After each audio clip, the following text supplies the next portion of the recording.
Do you rejoice today about this? Because we clearly know what he meant. A little while they weren't going to see him after he died. And for 3 days he laid in that tomb and they couldn't see him. But he came back to them. And a little while they did see him. And then like he said, he went on to the Father. It happened exactly like he said. And during that time they did have sorrow.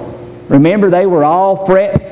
Even though he warned them about this many times and told them exactly how it was going to happen. They were sorrowful. They were lament, is what the Word says, and down and out and say, what are we going to do? Well, they're going to destroy us. I know that's what went through their mind.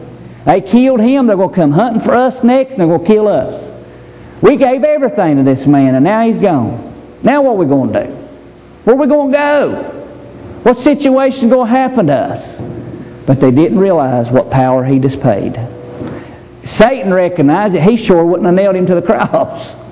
If he'd have knew the whole situation, he sure wouldn't have done it. But you know why he had to do it? Because the Word said he had to do it. What the Word says, it will happen. Even if Satan had knowledge of it, even if Satan knew that if he did this, that this is what's going to happen, he would have still had to do it. Why? Because God spoke it into existence. Satan has to obey the Word. He has to take it. He's bound by it just as much as everything else in this universe is bound by the Word. God's limited by His Word. God limited Himself in some of the things He said, because if He could, He would enter every person's heart and save every one of us if He could. He sure would. But He limited Himself when He said it was our choice. He did that. He said, I'm going to go nowhere that I'm not wanted. I'm not going to go anywhere that they don't want me. But do you have rejoicing about that precious blood? Do you really joy about what Christ done for us? Well, you want to know if you don't, why? It's because you're not convinced. You do not know that all things work together for the good. You are not fully persuaded.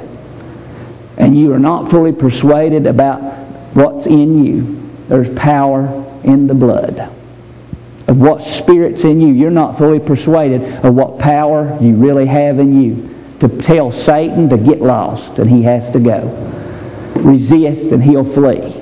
Use the shield of faith, he can't go through it. There's no way he can break your shield of faith if you use it. No way. It's a guarantee if you use it.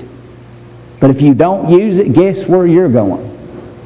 Misery, misery, depression, depression, liar, liar are going to happen to you all day long. And that's what happens to us. Because we do not know, or we are not convinced that all things work together for the good. All these problems and enemies that's going on around you did not catch God off guard. None of it did. The people that may not be responding to some things that you want them to respond to, you need to let it go and realize that God knows what He's doing. He's got it all under control. Don't let it destroy you. Don't let it bring you down. Don't let it hinder you and you getting into where God wants you to go. And there's things in your life right now that's hindering people in this place right now. There's things going on right now because you do not know that all things work together for good. You are not committed to that. And there's situations going on in your life right now that you're not convinced that it's working together for good. You're not convinced of that power that's in you. You're not convinced that you can tell Satan to get lost. And people get in deep shapes. Because the Word says how great is that darkness, explanation point. And there's some people gets in some great darknesses.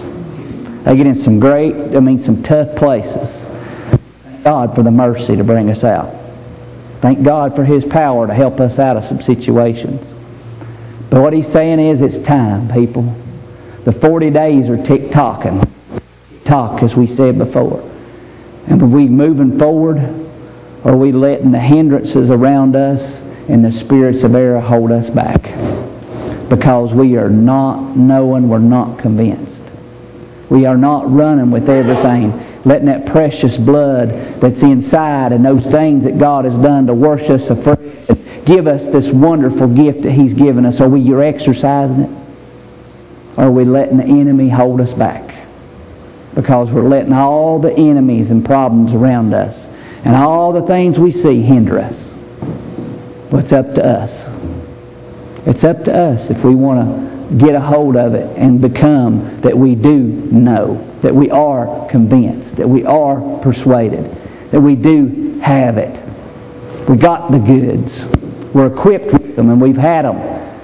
We just have not used them like we should have. Sometime along the road, I bet you have used some things. But you just thought it was just a temporary thing. And right now, you just don't understand why the problems are the way they are. And what's going on with the situations. Why ain't God answering my prayers? And why have I went through this so long? All things. To know all things. Tonight, God wants to help you. It's up to you. He wants to help you through anything that you're facing. Anything that's going on. But it's that precious blood. It's that word that will last forever. Man and his glorious things will fade away. They'll wither away. They will. They'll disappear. But that precious blood and this word will never disappear. You and I will never disappear in God's eyes. We won't. He'll always remember us. He'll never forget us. But the world will forget us. They'll forget what we do and they'll forget about us. They'll forget the things. I'll guarantee you that probably none of us knows any of the names of the thousands that was killed in Japan. Ain't none of us probably know none of those. See? Withers away like grass. Disappears. When you go out there and cut your grass, do you name every blade of it? No. It just goes away. Rots away and nobody even knows anything about it. Just disappears. Goes away. But the precious blood never goes away. And the word never goes away. Are we going to recognize that tonight and get to the state that we know? Get to the state that we're persuaded and know that all things work together for the good. That everything that's going on around us is working to our good, no matter how bad it looks, no matter what's going on, no matter what situation's happening. Tonight, if you got anything to add or you need prayer, we'd like to pray for you. I've given you what I felt like the Lord wanted you to have tonight. But are you really? Do you really know? Are you really persuaded that all things are working to good? Are you really there? Or are you lacking? That's what's stopping us from being free. That's what's stopping it. We need this precious blood applied. We need this word implanted on good ground that we can bear the fruit that He wants us to bear. But it's up to us tonight. You know where you're at. Are we really convinced? Why are we worrying then? Why are we so desperate? Why are we so down about situations around us if we're convinced that all these situations, all these enemies, and all these problems will work to the good? Why are we down about it? Why are we all upset about it? And why are we in torment about it if we are convinced that God's in control and He knows what He's doing? He has it under His hand. But tonight it's up to you. What would you like to do?